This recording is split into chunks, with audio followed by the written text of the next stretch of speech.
Dear my beloved audiences, today I want to tell you a story which is called The Dog Who Remembered.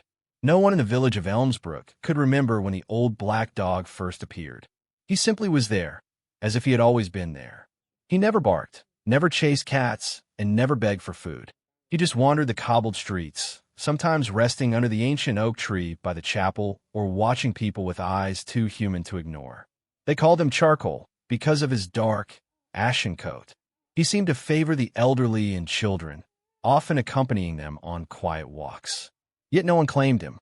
No collar, no owner, just a dog who wandered. One rainy afternoon, a girl named Elsie followed Charcoal as he trotted out of town. She was curious, 10 years old and full of questions. She had seen the dog in her dreams lately. In those dreams, he was speaking, not barking, not whining, but truly speaking, in a low voice that rumbled like distant thunder. "Come find a house with no doors," he had said the night before. So she followed him through the misty woods, past twisted roots and moss-covered stones. Hours seemed to pass, though her watch remained frozen at 3:17 p.m. Then she saw it, a crumbling house covered in ivy, windows boarded up, no doors at all, just 4 walls and a sagging roof. Charcoal walked through the wall. Elsie gasped and ran to where he vanished. She touched the stone. It was solid, but when she pressed her palm to it, a warmth spread through her fingers, and then, impossibly, she stepped through. Inside was a room glowing with a strange blue light. No dust, no decay, just silence and that light pulsing from a crystal in the center. Charcoal sat beside it, his eyes glowing faintly. "You're ready," the dog said. Elsie screamed, stumbled backward, and landed on the floor. "You spoke," she cried. "I've always spoken," Charcoal said calmly. "You simply never listened before." He explained, in slow, deliberate words, that he was not truly a dog. Not anymore. He had once been a man, a watcher, a guardian of memory, bound to protect a secret so ancient it predated language. "When the time comes," he said, "a child with the gift of remembering will come. You are that child." "But I don't remember anything," Elsie whispered. "Not yet," Charcoal said. "Touch the crystal." She approached it cautiously. As her fingers brushed its surface, A flood of images crashed into her mind. She saw endless lifetimes, herself as a baker in ancient Babylon, a healer in 12th century France, a sailor in a storm in 1604, always with a dog beside her, always remembering.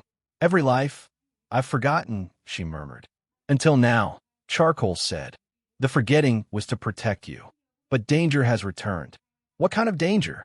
He looked toward the ceiling, as if he could see through it. The hollow men, he said. They feed on memory, on meaning.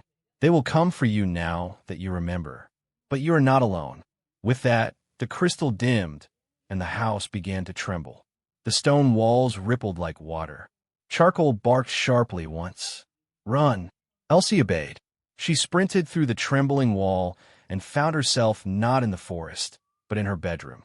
The sky outside was black, though her clock still read 3:17 p.m.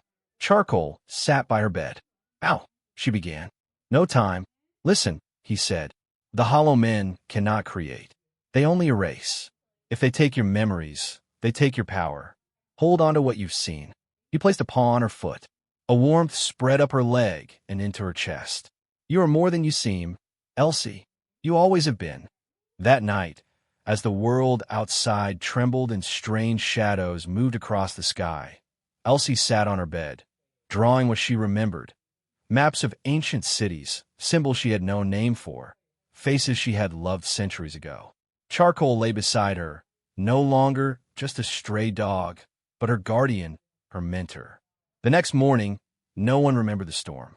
No one remembered the tremor or the lights or the screams that had echoed at 3:17 a.m. But Elsie remembered, and the dog stayed. If you like this video, please leave a like and a subscribe. It will really help our channel grow. But if you don't like it, then just skip it and don't forget to check out our other videos. Thank you very much and goodbye.